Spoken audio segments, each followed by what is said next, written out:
And we're doing it. Hi, Shamala. I'm so glad you're here. Hi. Everybody, welcome to our Thursday book launch. My name is Malika Albrecht, and I am the founding editor of Redheaded Stepchild. And tonight, I'm super excited. We've already had some fun discussion, and y'all are in for a treat that I've been looking forward to. Laura Foley is the author, most recently, of It's This, and that came out from Fernwood Press. And we were talking about places where you could get a copy of the book that was also signed. And I did put the bookstore, Norwich bookstore, in the chat section. If you're not able to just click that link, send me a message and I will get it, get that link to you so that you can order this copy. There's not just that one. There's also another one coming out in 2024, Sledding the Valley of the Shadow, which is also Fernwood Press and is coming out in 2024. So, we were just commenting on great titles, and I've always loved this one. Why I Never Finished My Dissertation received a star Kirkus review and also an Eric Hoffer Award. Yes, so I mean, come on, that's a awesome. Isn't that awesome title? The artist is here. The artist for this book, Maura, is here. Look, she's waving. She lives on the West Coast. I was gonna say, Maura, can you, wait. So awesome. Very cool, Maura. I like that. It's nice to have, we'll talk covers at some point, because I think that's also sometimes a fascinating story, like that process. Laura Foley also won a Narrative Magazine Poetry Prize, the Common Good Books Poetry Prize, the Bisexual Book Award, Atlanta Review's Grand Prize, and others. Her work has been included in many journals, including some of the ones that all of us look forward to and would consider like a huge win. I've always been a big fan of the Alaska Quarterly. Love seeing that. Atlanta Review, Poetry of Presence, which is an anthology of mindfulness poems, and How to Love the World, Poems of Gratitude. I'm going to welcome Laura. Thank you so much for coming on and sharing and celebrating with us this new book. Well, thank you so much, Malika, for making this happen, for having this monthly book launch. And I enjoyed watching several before in order to have an understanding of what you do. It's really great. And I want to say hi to everybody and thank everybody for coming, and especially the youngest person, I think the youngest person here, who's Milo. And I want to say hi, Milo. And I'm going to start with a longer poem from It's This, and this is the cover of It's This, and it's called 9 Ways of Looking at Light.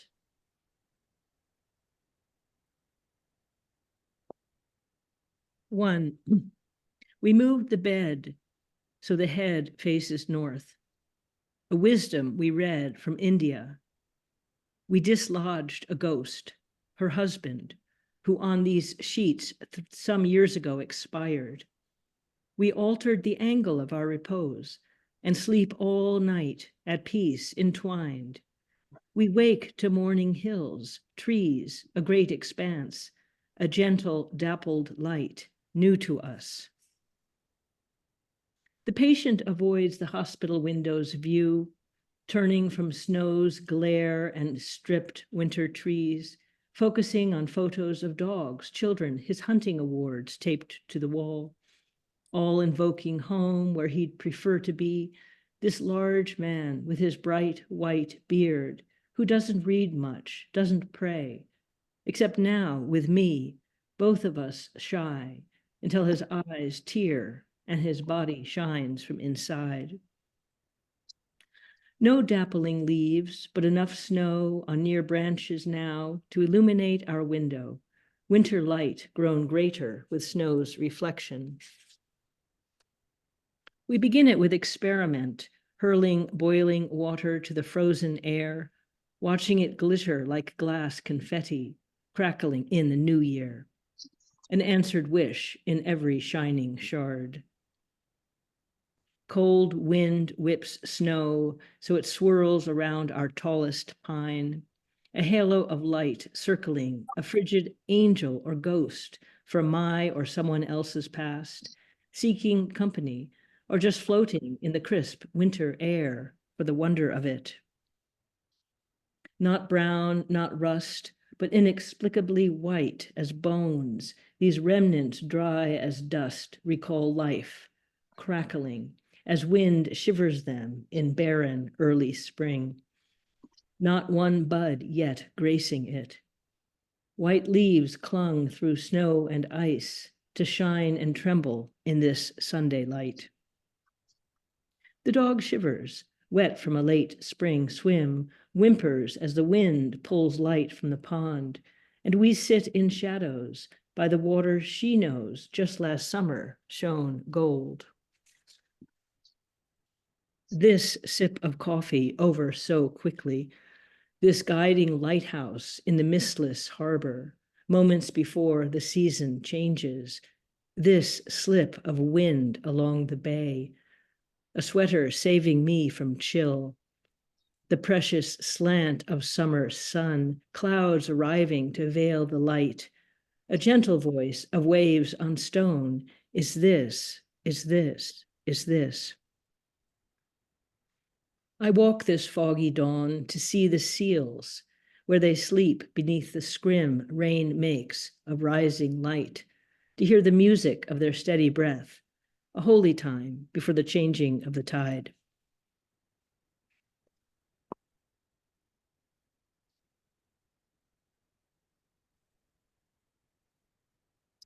So I wanted to read this poem about a young person I get to spend time with. Sometimes some of you may also have small people in your lives. I just find it so interesting to be with children. Like being a child again, only better. We walk at her pace. She bends to pick up a leaf on a quiet street, plops down to watch it slowly crumble between her thumbs. At the pebbled beach, she finds rocks to climb, jumps frog-like from one to another as I hover. We make a driftwood house, and she sits me beneath a bent and wizened oak branch on a round stump, serves me tea, then makes ducklings out of stones, then a fire truck, vroom, vroom, swish, swish, as she douses me with pretend water. At nap time, she goes instantly to sleep. And I lie down too, to think of her and feel the soft Maine sun still glowing on my face, or maybe my sense of her glowing through me. When we go out again, she eats chickpeas from a bag, announcing it to a stranger on his lawn, showing him her dress adorned with stars, confident in his interest and approbation. We stroll along a boardwalk over a tidal river, and I point to a seal, its whiskered head so clear above water she wonders aloud if it's Andre. We walk slowly as evening curves over us, as if we have all the time we need in the world, and everything in my life has already happened.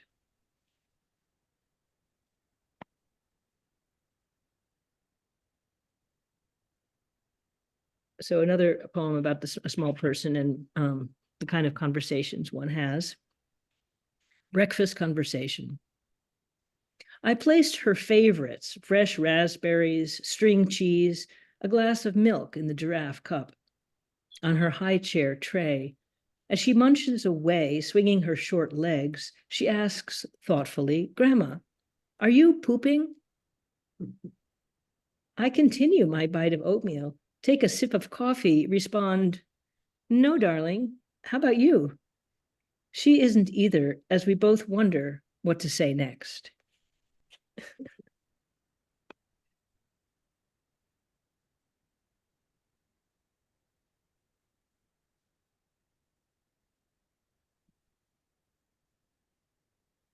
Then the human world kicks you in the head again and again. So you must seek beyond the no. The song of dried beech leaves ringing in the brittle wind, a hollow tone to shiver you like a tuning fork. So the healing bell inside yourself will resound in quietness with yes and yes and yes.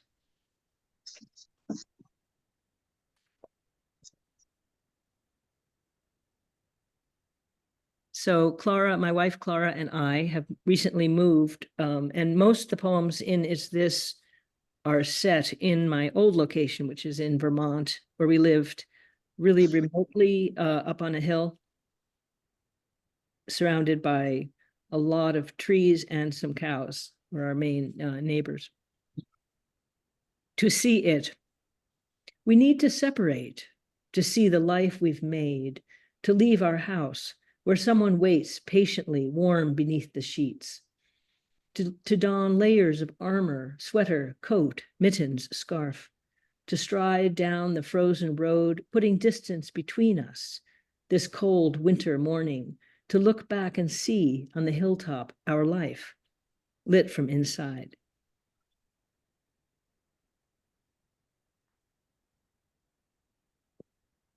So how's everybody doing? Are you out there? Someone out there? Yes. So we used to we had bees. The bees didn't move with us. And we also had a lot of pleasure finding monarch caterpillars, and then watching them turn into butterflies, and that whole process. Octubre.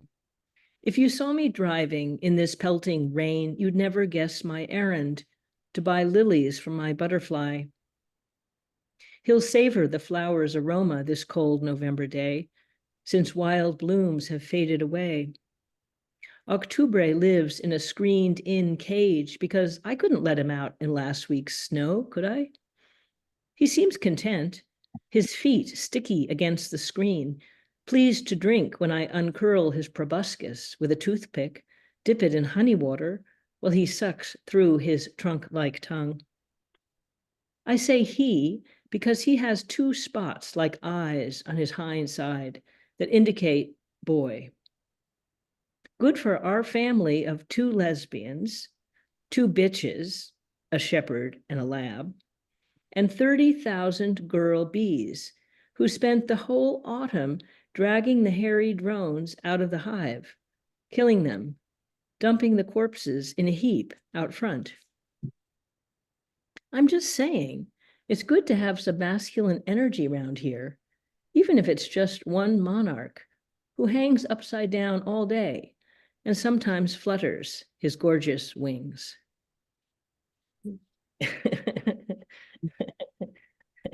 Thank you.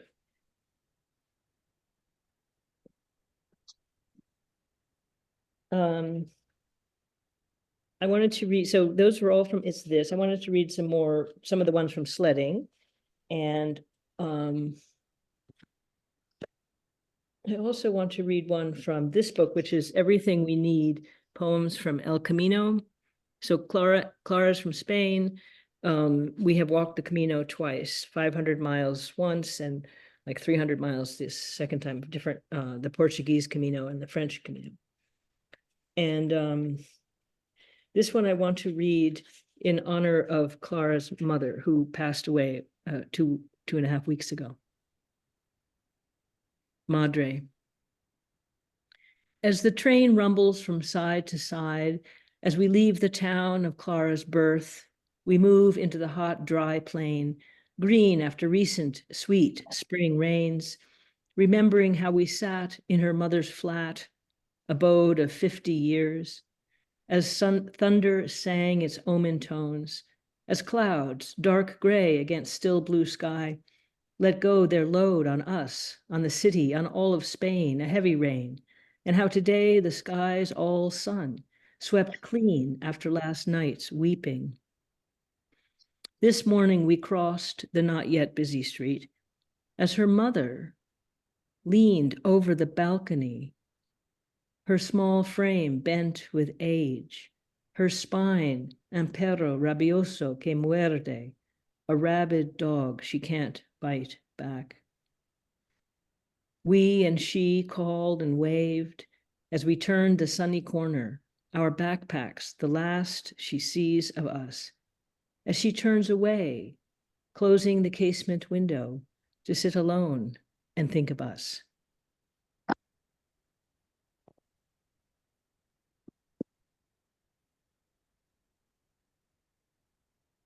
So I thought I'd read a political poem, and it's a, you'll get the context and the time and everything. Since we're still in times of division. In the village store, as a woman and I wait in a snaking long line to pay, a man cuts in front, and she catches him, insists he retreat. But he, angry from last week's election, the president's drubbing, snarls, "You're one of the damn Dems, and not a lady." Well, my nose twitches like a rabbit caught napping in a coyote den, wondering if I must choose a side to leap to, as a chasm opens between the chocolate aisle and the cheese. As she points her finger like a lightsaber, screeching, "Your ass is as big as Trump's from eating too much beef." As she displays her blue-jeaned posterior like a peacock's tail, firm and toned as she pats it from dieting and yoga. Here in Vermont, where he presumes we all vote for Bernie the socialist, New Age heathens in want of evangelical saving. Well, we profess enlightenment, but sometimes act like orangutans squabbling over bananas in the wilds of Borneo. I think that's kind of mean for the orangutan. They're probably much nicer. So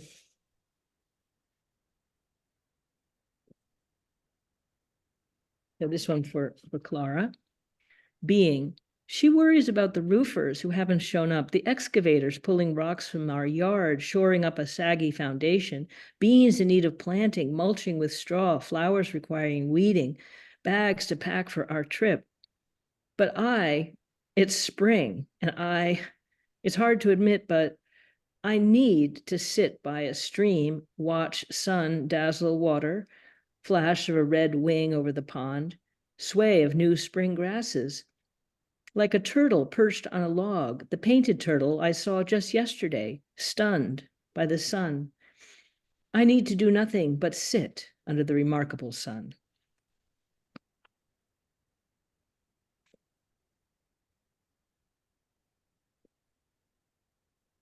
And another one for Clara. Jumble. I lack the words to evoke 5 o'clock emptiness.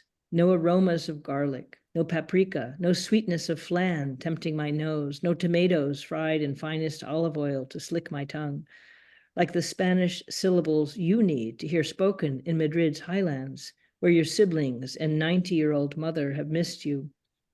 But what's the use my searching for words? By the time I finish this, you'll be home, where you meant to be with me, your boots, a cozy jumble by our door, spooning my shoes.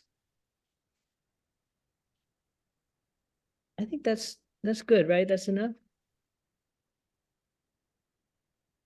I would say keep going. I think I'm having too much fun, but if there's one more that you're willing to read, I would love to hear it. This is beautiful. Yeah, more other people are putting more and more. You've got a encore going. Okay. This one was in Alaska Quarterly, which is such a great magazine. The Something.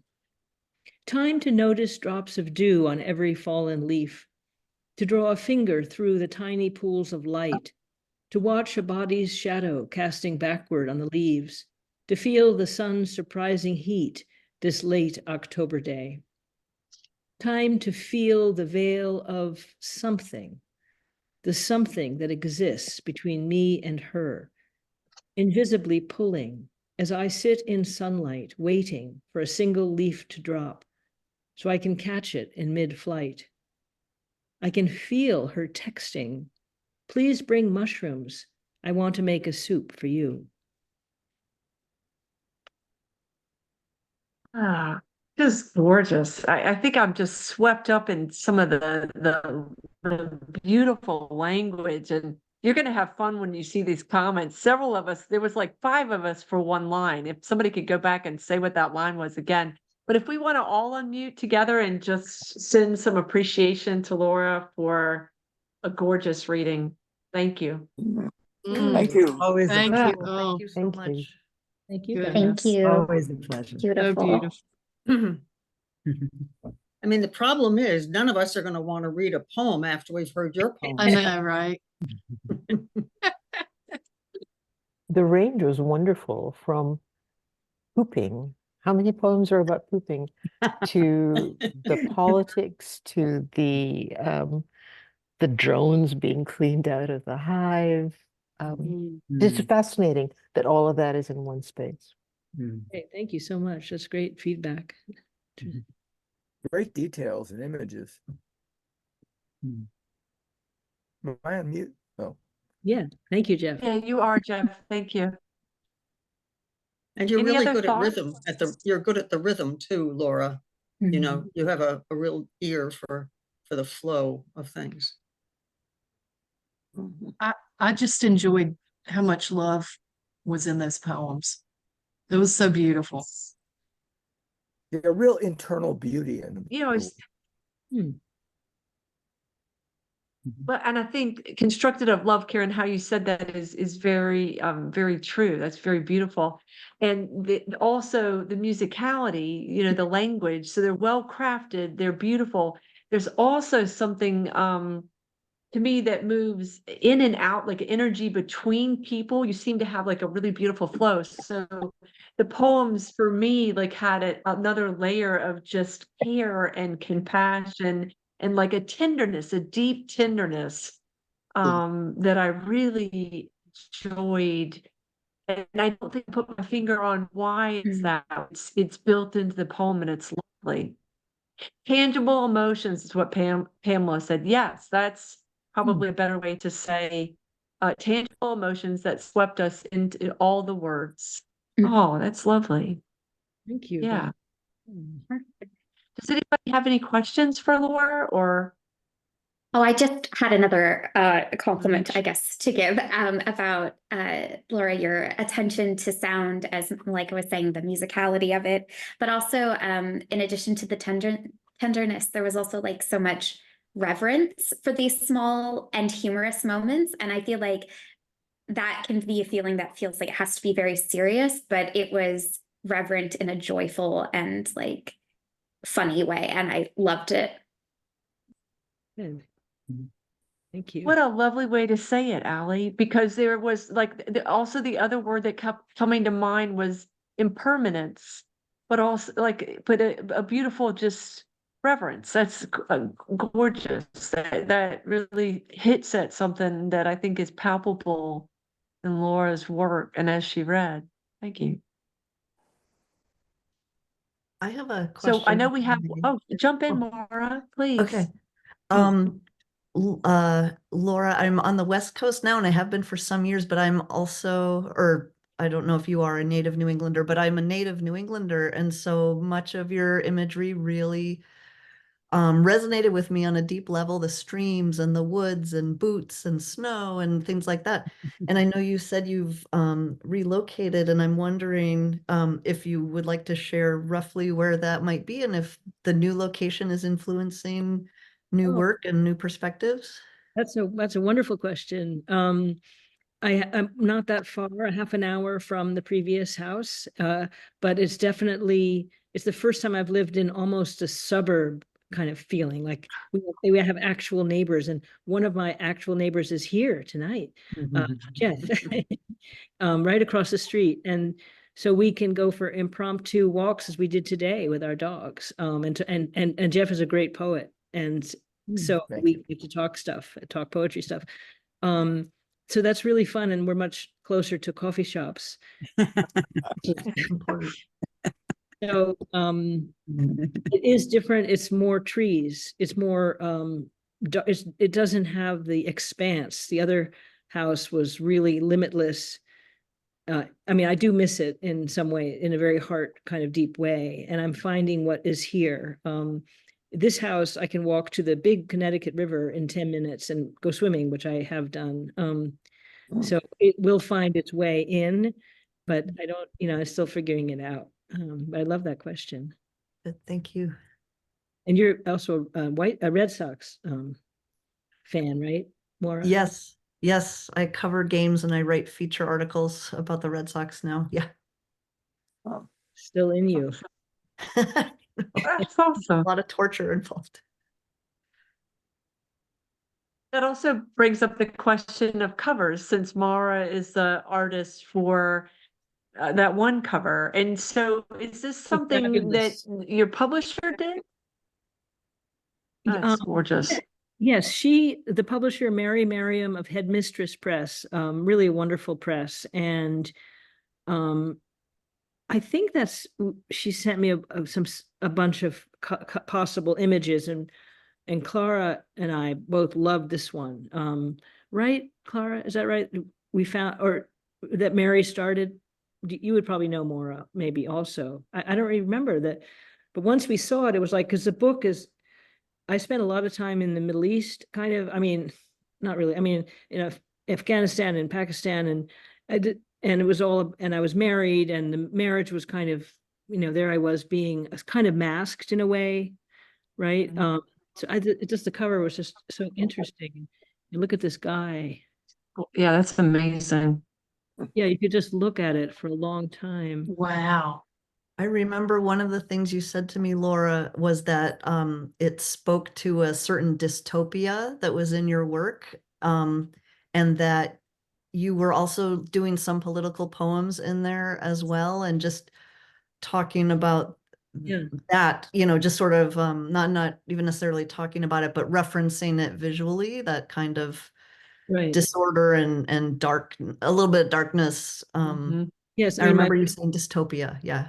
My father was in prison camp during World War II for 4 years. My late husband was, he escaped from the Holocaust, and he was a Polish Jew who escaped into the Soviet Union. So he has a whole lot of stories, and some of those came into the poems. And so all of that seemed to be captured by this kind of military looking man. Yeah. And now that makes me curious, Mara, what's the title of that work, and do you remember what informed it? I'm going to have a moment to try to think of the title, but I remember very clearly working on it and what informed it, which was relocating to the West Coast from the East Coast. And I was having a difficult time, feeling very much like a transplant. And it wasn't my choice to make that move. And my then wife got a job out here. And so I was sort of tagging along and not finding a job, and a little difficulty socially, making friends and finding our place and all those kinds of things that go with a move. And I was going through at that time old photos of other trips and other things I had taken, and collaging together these images that had nothing to do with each other at all, until I put them together and they started talking to each other, and sometimes clashing and sometimes working. So though, some of that is the roof of a pagoda in a park in San Francisco. And let's see, that's the green curly stuff on the top, and the stripe is another architectural element, I want to say from Chicago. The blue in the middle, I think, is the water in the aquarium in Atlanta, where I took my niece and nephew one time. And so just things that had nothing to do with each other, and just this feeling of kind of dystopia in a way, like Laura said. So her comment resonated with me, because that's what it was. It was a lot of stressful trying to make sense of things, and that's how it look came at out. her eyes. Yes, it's so good. Yeah. And thank you for that.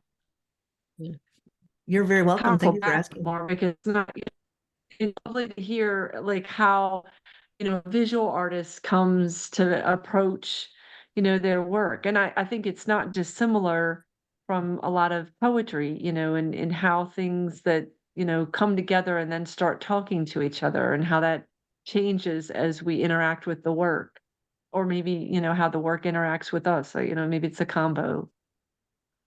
Thank you. That is awesome. Yeah, I was very pleased to be invited by Laura to have a small role in this. And so it's wonderful to even be able to talk about it again now. So thank you. Did I miss any questions in the chat section? feel free to unmute and jump in. And I have to say, booting my boots, there's a couple of lines that I was just like, I just got to keep coming back to that. After last night's weeping, the one for Clara's mom, that was just so beautiful, but also I could feel that weight, that loss. It was gorgeous. And then Pamela wrote, Clara is beaming, and that's when you read the next poem. Thank you very much, Laura, for these poems and for such a powerful and beautiful reading. Yay. I don't see any hands up, so I'm gonna say that we're ready to move to open mic. Does that feel right? Yep. Okay. Thanks again, We Laura. can That was a stop great and clap. reading. We could do Great that. reading, Laura. Yeah, Great reading. Great poems. I really- wonderful, wonderful. Yay. Fun to be your neighbor. So, yeah, that's awesome too. It's a big difference if you live someplace where your nearest neighbors or, other like critters, and it Yeah. does give a chance to wander, but it's a different thing when you could go next door and actually, or take a walk and see people. I'm in a pretty rural area that's building up around me now. And it used to not be a lot of neighbors, but now I have some. It's interesting. I have Cal, Anne, Regina, Allie, Kieran, and Peggy. If you've changed your mind and now want to read, you can just send me something. Yes, perfect. I'm adding you. All right. Cal, go ahead and make Okay. sure you're unmuted. There we go. I am ready to go. This is, I don't know if you can call something that you wrote yourself a found poem, but I didn't write this as a poem. I wrote it as a comment on Facebook, actually. And I don't have a title that I put it into. It's kind of the form of a poem, and it's political. I know this is not exactly news, but it's hitting me harder every day. No, every hour. So we've got to stick together as never in history. Be always vigilant and literally raise our voices together and give whatever it takes to win until freedom and democracy are no longer at risk in our nation and our only world. And that's that. Thank you, Cal. Thank Yeah, you. I agree. Yeah. And I Yes. have you next. All right, some of you might have heard about a woman who drowned recently in the Connecticut River. Her body was found by a fisherman. And this poem is about that woman when she was alive. And she was a Tai Chi student of mine. Muscle memory. She told us the genetics, smiled into the words, as if Alzheimer's was just some trip to the beach. Now she can't drive. Husband brings her to class, where she's blank-faced at first, repeats name of disease that's taking her mind, frowns as we start, yet her body glides to Tai Chi. A pause. She shakes her head, not knowing what comes next. A breath, and muscles take over. She steps, turns, gestures easy, smooth. She's swimming in a calm sea, grins with delight. Oh, wow, Anne. That hits home. That's beautiful. Thank Thank you. you. Regina? Good evening, everybody. This poem is very, very new, just written today. I happened to pick up a book that I don't even know where the book came from, but it was on my desk at work. And it's entitled Who We Be by Jeff Chang. And I got into the chapter on Ishmael Reed and the concept of neo-hoodoo, which is birthed. It's kind of a musical explanation for all that has been suppressed. And so I'm just gonna get with it. Neo-hoodoo, this is the epigraph. Neo-hoodoo believes that every man is an artist and every artist is a priest. Ishmael Reed from Mumbo Jumbo. New hoodoo. This new hoodoo looms in the days that hang ahead, days beyond this sooner coming of warped and tragic magic and exclusion. Hoodoo will trickle down like new wine running through synapse and bone, and will create its home in those restless and stripped, make them the formerly forgotten, and offer them a way to rise from the sludge of second-handedness, clothe them in priestly robes in a freshly woven, unbroken paradise. Hoodoo gonna lift the oldest voices, those who mask suffering, goes the deepest, pining for their kin again. Gonna entreat and invite spirits to shake the trees of our ancestors, restore the pictures of the deity, the one who created us all, not just the idol-toting scoundrels, mouths running with blasphemous alibis. Who do you see mining for gold truth in a darkness that struggles for the light? Hoodoo invites forward our God, which is fully opened up. Hoodoo is onyx, cacao, dark well libations, spice, and incantation. Hoodoo creates the space for the living, the dead, the unfinished, to try to find rest in this land, in lands to come. Yes. Oh, I'm so glad that book found you. The book found me. Thank you, Regina. Yeah, there's Amazing, meant to be, and created fire. Want to remind people to check the chat sections, because we oftentimes are putting stuff in there, and I don't want y'all to miss it. Allie, I have you next. Okay. So I do want to give a note of context, I guess, for this. This poem is inspired by the death of a friend, my husband's, one of his best friends who passed away at the end of last year. And they were both very big into video games. And I'm not, but I've heard them talking about it so much over the years that I thought that that language was one of the best ways to honor him. So, yeah. All right. This is Another Plane of Existence for Matt.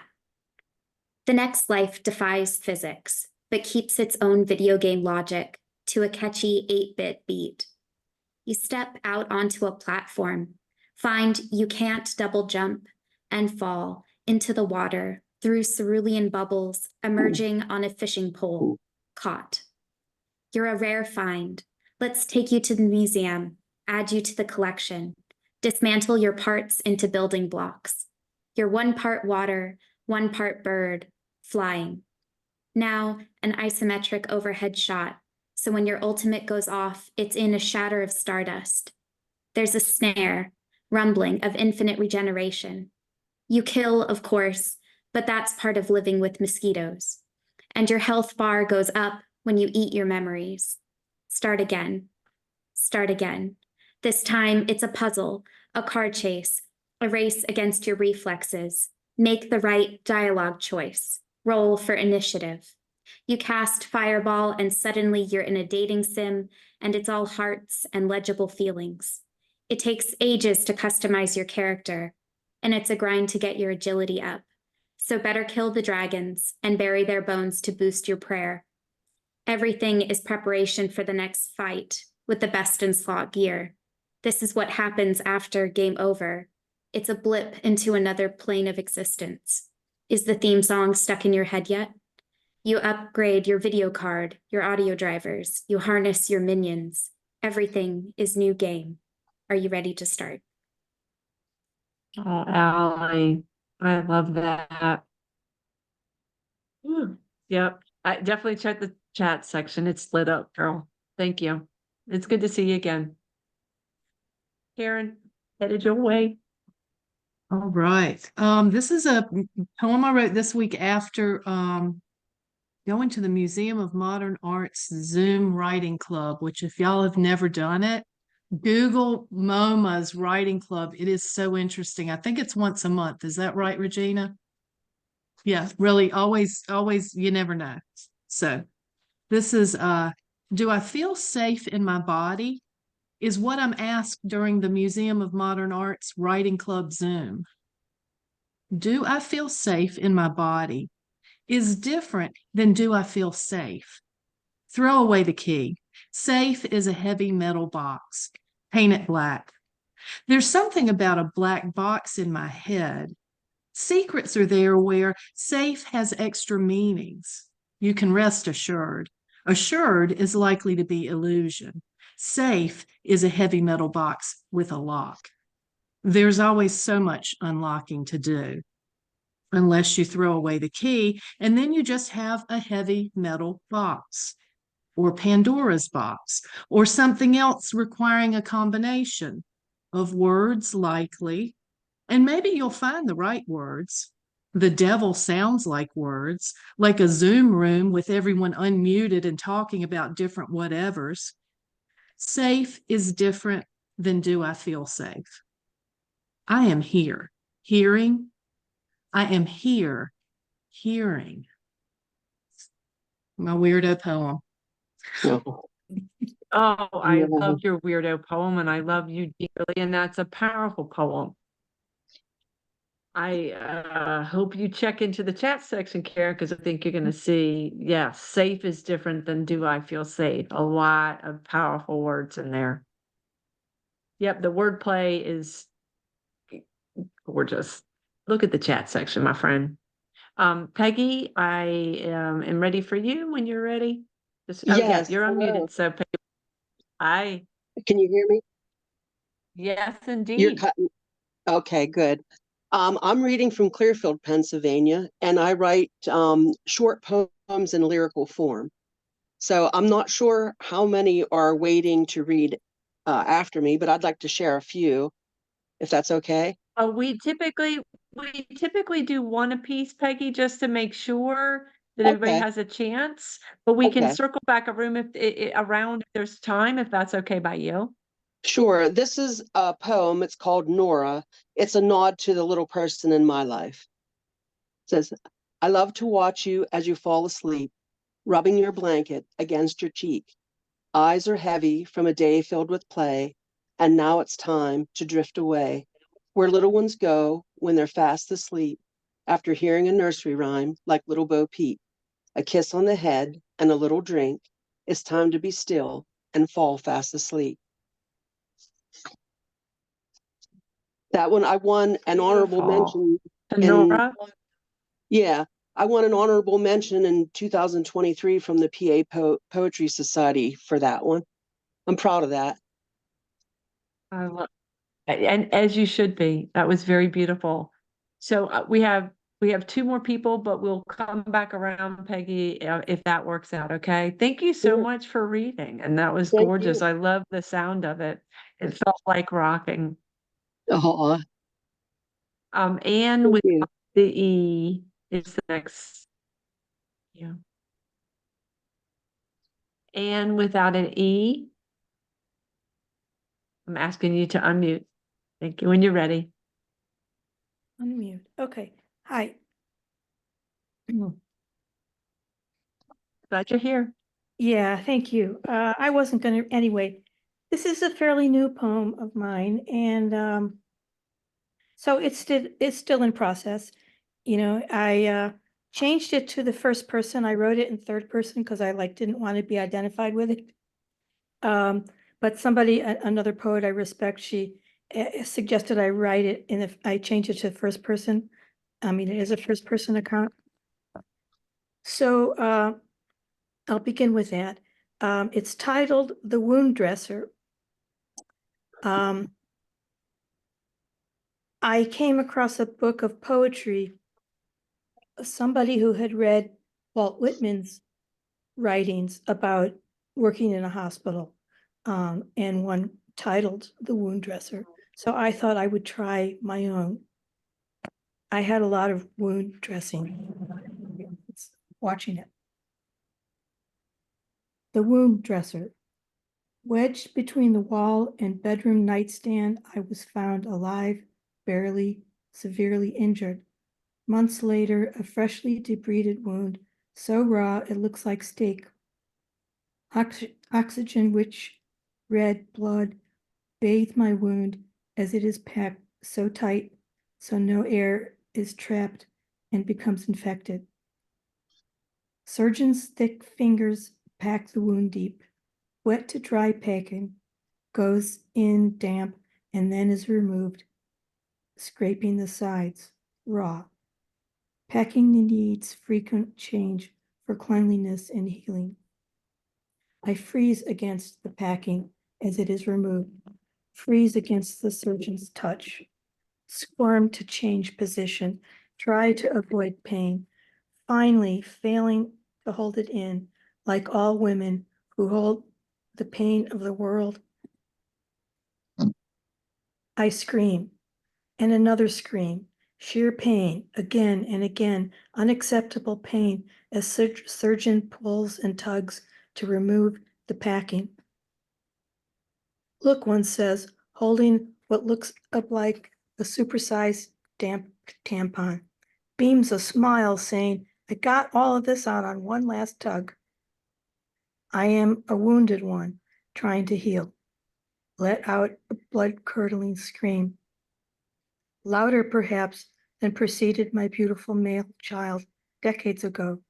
I scream for all women, for the pain they must endure and hold. Now, with birth-like pains, I long for a life before awareness of such pain. Look forward to a post-narcotic induced numbness.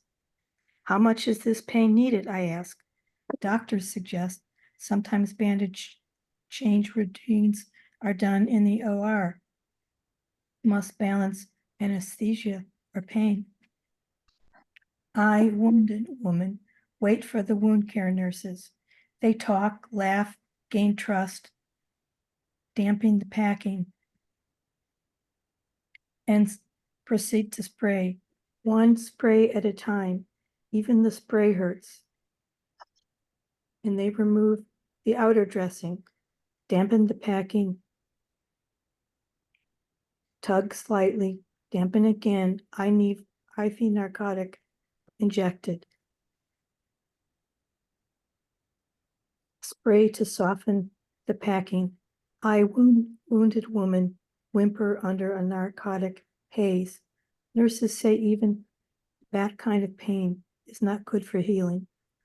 Surgeons remain curious about the method nurses use. Don't say they will try it themselves. Surely this has gone on for decades. This is how surgeons do it. Just do it quick. Let the patient and nurses deal with the outcome. Wounded woman is Wonder Woman, is exhausted, whimpers, remembers.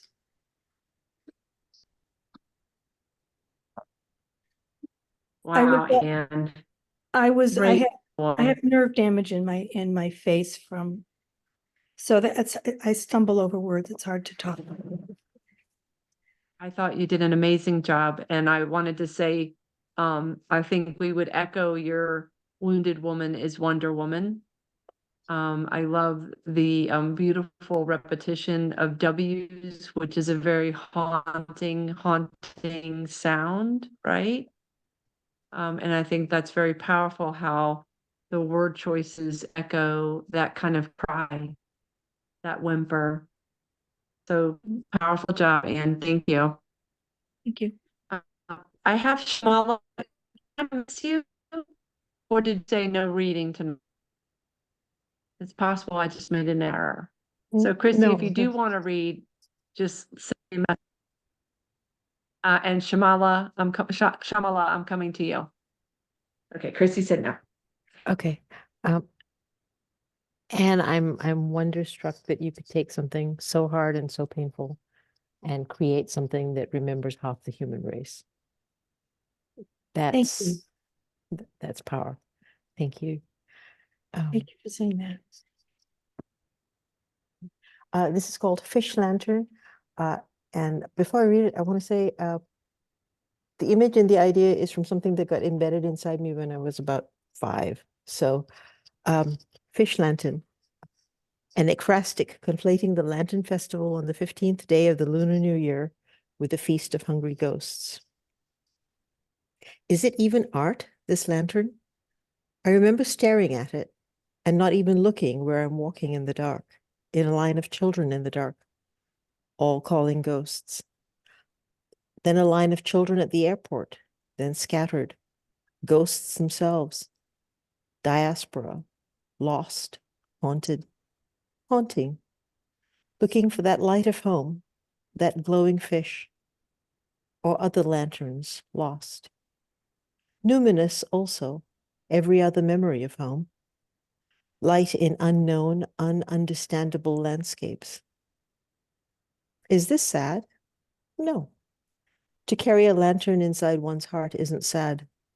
To know, there is where I belonged, even if in the past. Belonging happened, was brilliant in a dark night. Lanternfish brilliant, glowing, candle lit. Only pink cellophane, a twist or so of wire, a little paint, and glow. A child's universe of delight. A ghost's guide. The dark, then irrelevant. Lanternfish's fragile candle glow dazzling, sustaining. So. Oh, gorgeous. That was just swept up. Again, yeah, we can clap for our open mic too. That was amazing. I still hold it true. Our open mic is the best. Y'all just showed that again. That's Yeah, down to you, dazzling, Malika. That sustaining. is down to you. The Oh people you no, bring. that is me just getting lucky because certain people come to these beautiful book launches, and I tell you what, each week I think y'all can't keep bringing the fire poems, and you do. So thank y'all. Yes, yes, the lantern inside one's heart isn't sad. All of that, just gorgeous. Y'all are such amazing company. And I am just grateful today that we got to sit together and hear Laura and to be in good company, and to everybody who read for open mic and for everybody who listened. You created the community, and I'm really glad to have been here. So we are out of time. We won't get to circle back around for more poems, but come again next week. Love to see you. Be well. And if you want Laura's book, you can reach out to the bookstore, or you can reach out to Laura, or you can buy it on Amazon. You won't have a signed copy though, so that's why Norwich Bookstore would be who I'd reach out to if you want a signed copy. Thanks, guys. Be well. Good Thank night, you so everyone. Thank much. you. Thank you.